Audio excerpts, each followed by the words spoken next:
Good morning. We're here at the first episode of PTown Willie Keeps You Informed. We're here at the PomonaProud.com studios, and I'd like to introduce my friend, Kevin Ausmus. We're going to be talking today about Mr. P's new book called Cross Paths, Desperation Squad, and the Age of Fortuitism? Yes. A word that Kevin says that he made up. And I'd like to introduce you all to Kevin right now, Mr. P. Mr. P. And I thought we would start with perhaps he could show his new book, Crossed Paths. Yes, Willie, I can show the book. This is it. This is what we labored long and hard for many weeks and months to put together. And Kevin, what I wanted to ask you is that it does cover most of the material that's up at the Space Gallery currently. Yes, there's a book and an art show. The art show is at the Space Gallery, 250 West Pomona. Well, that's 2nd Street in Pomona, downtown. We saved everything, Willie. We saved the pictures, we saved the flyers, we saved news clippings, saved videos, receipts, hotel receipts from the road, gas receipts. We've got it all. We've got it all. Kevin, let me tell you, I was standing in front of the Space Gallery at 6 in the morning, the day the show, second Saturday, this last second Saturday art walk in downtown Pomona. Mm-hmm. I stood in front of the gallery, looked around and said, there's nothing up. It's no show. And I'm like, whoa, what's up with this? So I cruised by a little later, maybe 4 or 5 hours later, and I see Kevin and a crew in there frantically putting up a huge amount of material. How much material? You're like 20 years of material, Kevin? More than that. It's more like a billion years, actually. Photos. A billion. Incredible photos. But I also wanted to touch on Mr. P ran for the mayor of Pomona 20 years ago. Yes. Under the rock and roll mayor. Rock and roll mayor. Of course, my hair was much longer then. Tell us about that, Kevin. How did that come about? You know, we had been playing this, we were rock stars, Willie. We were rocks. We were going somewhere. We had an indie record, and then we completely flamed out. We interrupt this program to bring you a special report. Hey, all you registered voters of Pomona, there's an election on Tuesday, March 2nd, and I'm in it. Allow me to introduce myself. I'm Mr. P, the rock and roll mayor. You may have heard of me. I'm going to change the city's image overnight. My opponents say that I can't do it, but they're the ones that can't do it. They're boring, they're bland, they're full of campaign rhetoric. Vote for me. We'll crank tunes all day. Mr. P for mayor.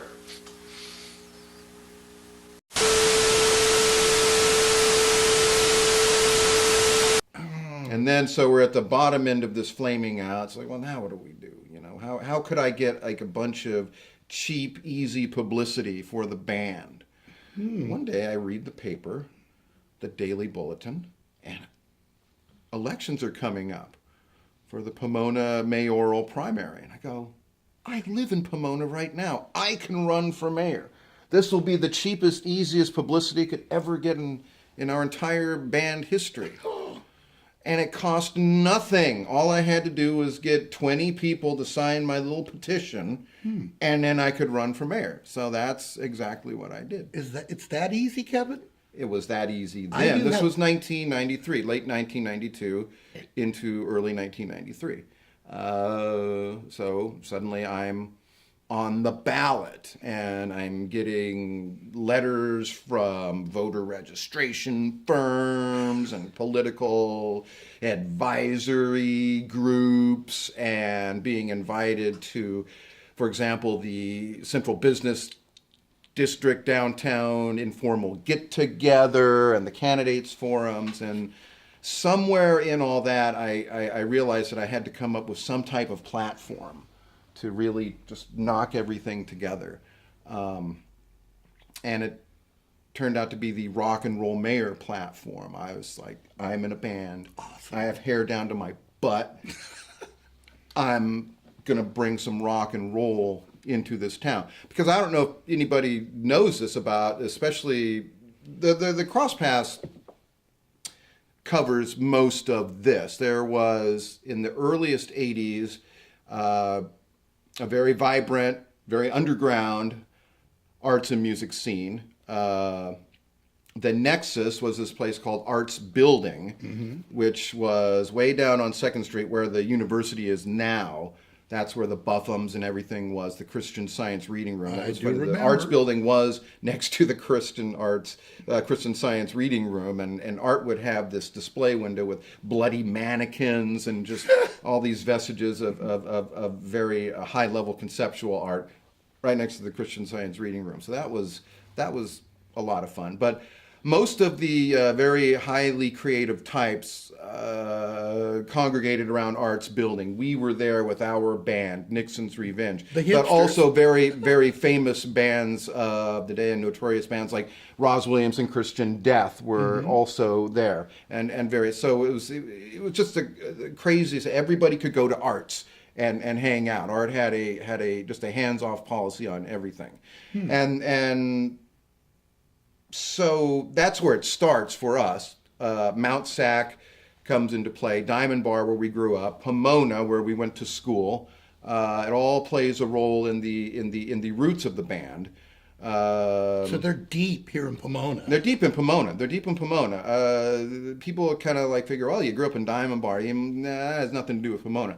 But people don't understand that Diamond Bar has a north half and a south half. And if you grew up like I did in the 60s and 70s, the north half, well, it's still part of the Pomona Unified School District. And especially in those days, Pomona was just, to do anything, you had to go to Pomona. There, you went to school, Pomona. This was the place. There were bowling alleys in Pomona. You went down the bowling alleys. If you wanted to do anything, really, you had to go to Pomona. Sometimes even shop. So it was in your DNA. Coming out of high school, there were a lot of house parties that happened all the time. People would throw these house parties.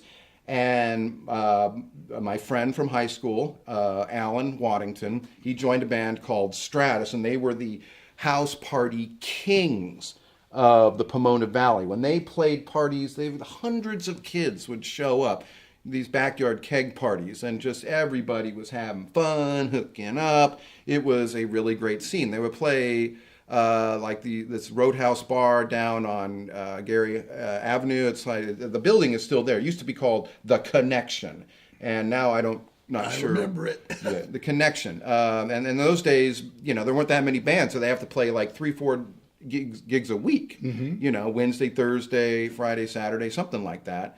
And they would just play Cheap Trick, Aerosmith, Tush, that type of thing.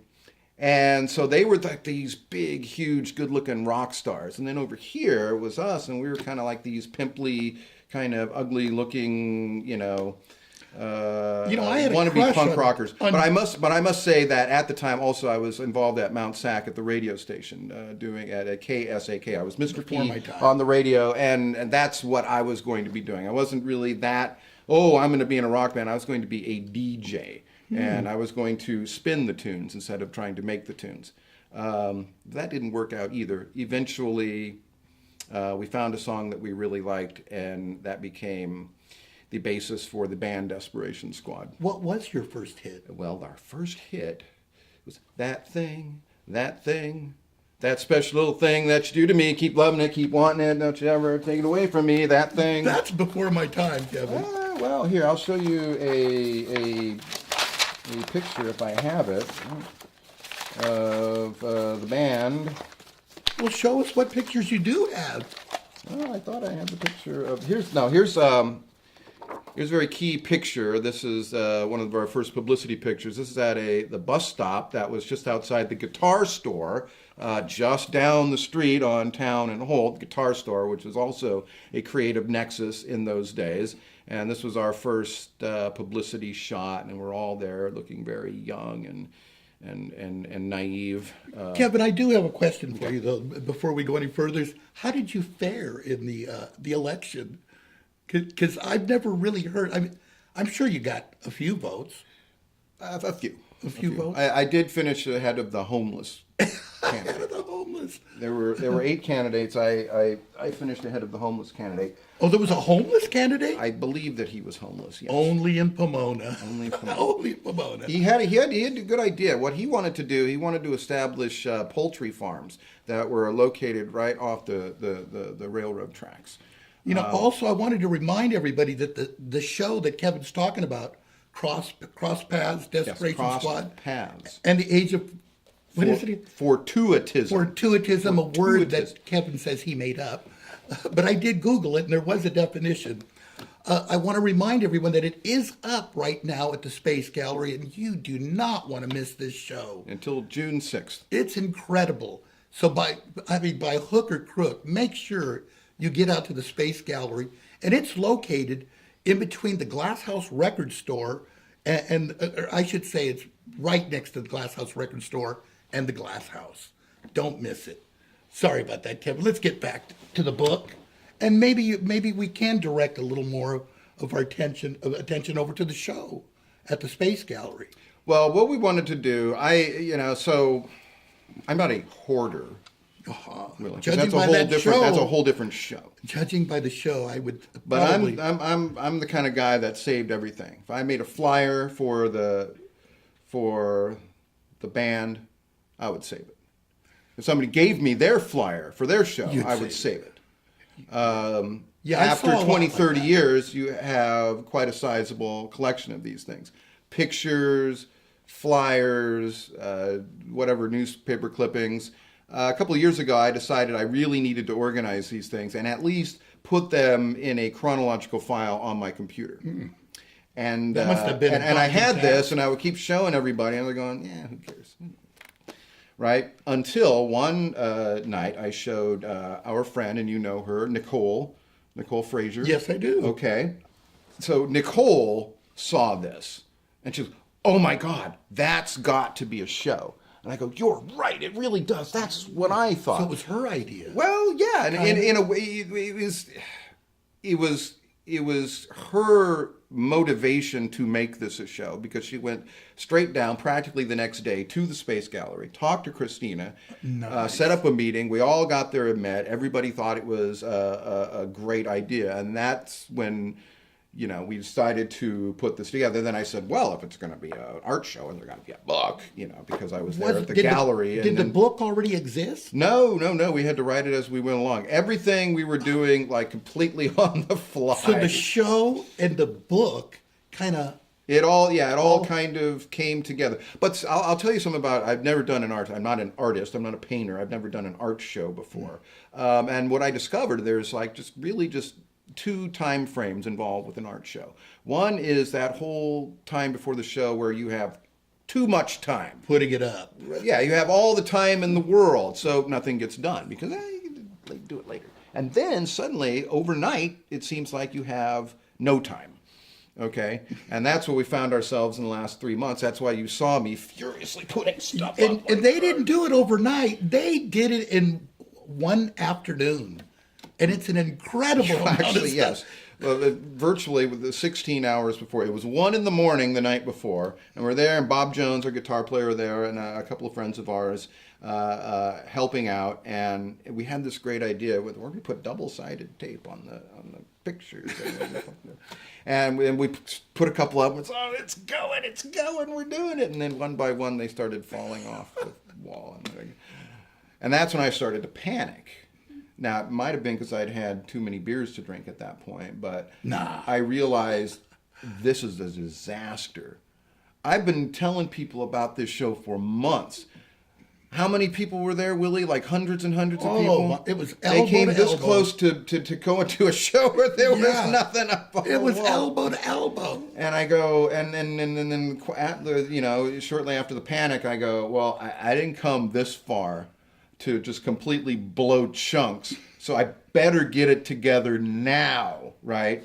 Of course, immediately I went home. You called in the troops or what? Well, no, actually, I couldn't call in the troops because I realized that to put this show up, basically, it just had to be me grabbing something, putting it up there, grabbing something else, putting it up there, and then I had to do it for like those, 2 entire huge walls. There was later on, people could come in and kind of fill in the gaps, but it really was up to me to be able to decide, okay, I want this. How many pieces do you think that you put up on the wall? Hundreds, like 300-400. Thousands. No, not that, but 300 or 400. Okay, At least 500. At least 500. Yeah, at least 500. At least 500. I'm going to go back and count them. Including the rock and roll mayor poster. In 2 colors. And it covers, the show covers all the various points of our life. The roots in the early 80s of Arts Building and Mount Sac and some of the bands. And then sort of our emergence where we played the Pomona Valley Auditorium. People remember that. It's a church now. It's on 3rd Street. But that was a place that would have Oingo Boingo played its very first night with the Red Hot Chili Peppers opening. Nice. Also in its first week, bands like Motorhead and Rat played. Over the years, the Ramones played there, 45 Grave. And then we played a couple of shows later on with the Red Hot Chili Peppers at the Pomona Valley Auditorium. One of those shows was headlined by X. Okay, and that started a very long association with us in downtown Pomona. We had our rehearsal loft on the corner of 2nd and Gary. The vault. Upstairs. Yeah, I don't know what the place is now. It's a derelict. It's a derelict. It used to be the print shop, the PIP print shop, and we were upstairs. That's where we rehearsed. We recorded a couple of our demo cassettes in memory of the Soul Cleanser. Our singer, Becky Ham, lived on the other side of 2nd Street down the road. I have a question about Becky And Ham. actually, her loft, her art loft, is now the Space Gallery. How did she... That was her space? Yes, that was her space. That's how serendipitous. Becky Ham used to play the hand truck. She used to run around the stage, pushing a hand truck around, hitting it with various items. How did that come about? That was all her. I think there's a kind of a picture of her banging the hand truck right there. I miss Becky when she left the band. Well, yeah, she was the most popular member Yeah, of she the was band. very popular. But her thing was she was a singer, and we didn't really give her any, she didn't have, let's say, you got to do this, you got to do this. So she's just a wonderfully creative person. And I don't know, I think in the beginning she maybe picked up a lunchbox and started banging on that, or a license plate.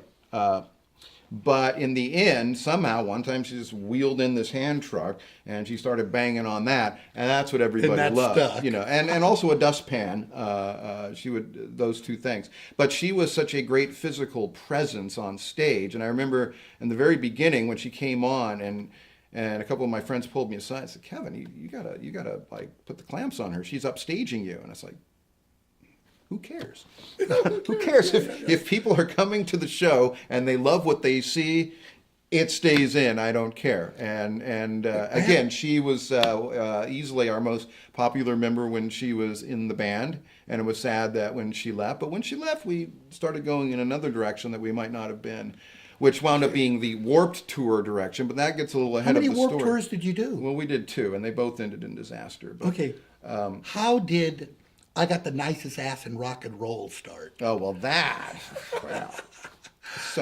So we had gone through the emergence. We had gone through the period of dominance where we played the Green Door era, where so many great bands like the Flamethrowers and Rosie Lane and Rude Boy and Psych 201, and I'm leaving out many others, but we used to congregate at the Green Door. That was over in Montclair, and that was a big, huge scene. The Unforgiven. How could I forget the Unforgiven? Yes. Which was the primary band. They got signed to the record contract. They were leading the way for all these other bands, making it much easier for them to create a scene.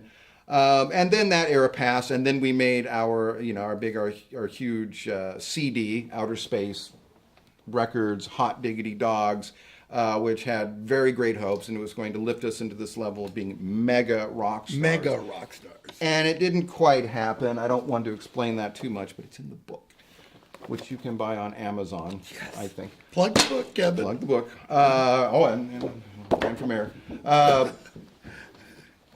Kevin, so we flamed out, and to get back, so then there was this period where basically I got fat. I got fat, and this was somewhere in the mid-90s, and I was putting on the pound about, 200-something pounds. And I thought, I gotta turn this around. So I started working out, working out all through the mid '90s, and then the pounds started falling out. And honestly, at a certain point, I turned into Adonis. I was That's where I met you. So that's where, so the poetry night, Yes. which is also in the show. That was sort of the reemergence of the whole thing. And around that time, I was feeling so good. I was living in Claremont at that point, just kind of running around all the time, and thinking, I'm like the best damn. Oh. So anyway, that's how a lot of times those songs come into my head. They just sort of pop in my head, and I'm thinking, I got the best damn ass. That's a song. You gotta see him do it. Because I don't have just the best ass running around. I have the best ass in rock and roll. And brought the idea to the band, and they kind of looked at me like, no, dude, no, no, I got it all. Let's see, I'm gonna do this. It's like a song about my ass, and I'm gonna, and then I'm gonna pull my pants down, I'm gonna show everybody my ass, and then and then there's gonna be like chocolate syrup and whipped cream, crazy Panda Man's gonna come out, and I'm gonna and then one of these nights at the Old Town Pub, I'm just gonna whip off my clothes and I'll be naked, and then there'll be pictures. And and they'll wind up in the LA Weekly, and it wound up being this whole huge thing. Just we came up with an act that in 1999, our guitar player Jeff Nixon wound up being on a band that played on the Warped Tour in 1999. It was Alan Waddington was involved. It was called we called it the Swing Band. It had a different name, but we called it the Swing Band. And they would go down to the press and they would play swing versions of 80s new wave, swing versions of 80s new wave hits. Oh, I gotta see that. And so the Warped Tour organizer, our old friend Kevin Lyman, he decided he put that band together to put them on the Warped Tour and have them travel the whole entire summer on their own bus and on their own stage. And when Jeff came back, he was just telling me all about the tour. Blink-182, that was the year that they blew up. That was Eminem's first big tour. There was Lit, Ice-T was on the tour. So he's coming back telling me all these stories. And I hadn't really been paying too much attention to music at that point. I didn't know Blink-182, and I started listening to their songs. I go, you know what? This is pretty stupid stuff that they're singing, right? Pretty moronic, just like we used to write in the old days, right? I go, this is exact Breaking Nobody's Heart, Great Big Boogers of Love. Those were the songs that we were. My Name is Ethel. I Need a Girl with a Car. I Need a Girl with a Car. So these are the songs that we were writing in the 80s. I didn't realize that all this time later, that was considered punk rock. Actually, it wasn't. But kind of the dirty secret on the Warped Tour was all these other punk bands really hated the likes of Blink-182 because they weren't really. No, they aren't. They were famous, and that you can't be famous and be a punk rock band. You have to be travel in your car and sleep in dirt and everything like that. And it's like.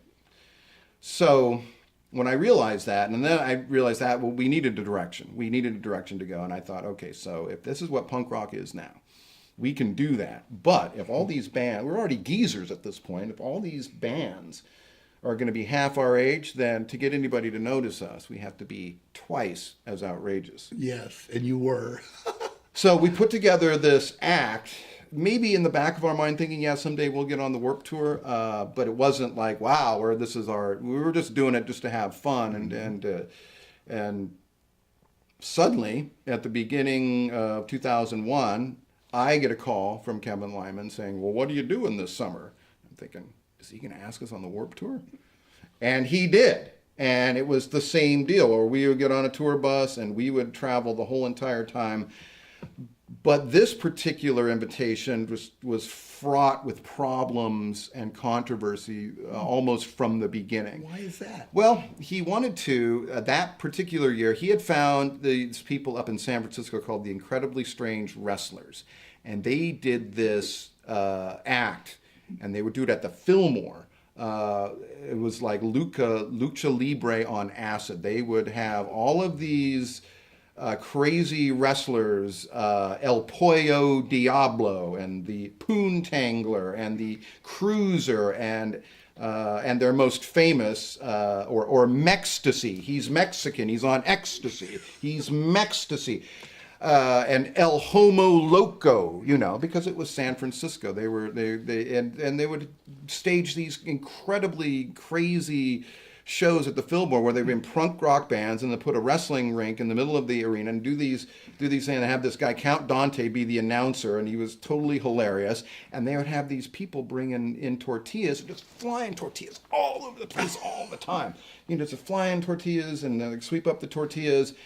And so Kevin brought invited these people to the Warped Tour that year. It was going to make their kind of like the primary focus. And he thought, well, we'll bring Desperation Squad on. They can do these songs and kind of help out the wrestlers with like the theme songs. Great idea. He didn't run it by the wrestlers. When he did run it by the wrestlers, they were saying, no, we don't want some band that we've never heard of to come in and what a screw with our mistake. act. Yes. Well, they were perfectly right. They didn't need us. Mm-hmm. But somehow we had already been invited and had accepted a trip on the Warped Tour. So it's like, well, we're going to do anything we can to hang out. Meanwhile, I got a hold of the wrestlers on my own later and I kind of explained what the deal was and said, okay, well, we're not going to prevent you from being on the tour. We don't want to, we don't need you in our act. So then he had to find a stage for us to play and a bus for us to be in, and all that confusion led right up to the day that we arrived at the Warped Tour in Phoenix, not knowing if we had a bus, not knowing if we were actually going to be on a tour. We had all our CDs and our stickers and everything else. Ready to roll. They the bus that we wound up on was the merch bus. Okay. These are Perfect. No, actually not perfect. No. These are the people that had to get up at like 6 a.m. and build the Warped Tour, right? And they wanted a band to be on their bus about as much as they wanted, cirrhosis of the liver. Yeah. And so they just. I remember when we walked on to the. We were like, oh, our first gig, we're right here, and like I could just like the mood on the bus was just like you could hear a pin drop. You could see like the angry lines coming out of people's heads and their faces getting red. And so there we were on the bus, and we very quickly there was an incident on the bus that they didn't like. They conspired to get us kicked off the bus. Basically. Backstabbers, huh? Yeah, they were backstabbers. Mm-hmm. We got backstabbed off the Warped Tour. And we, it came in, we did the show in the LA at the Sports Arena complex. Come back.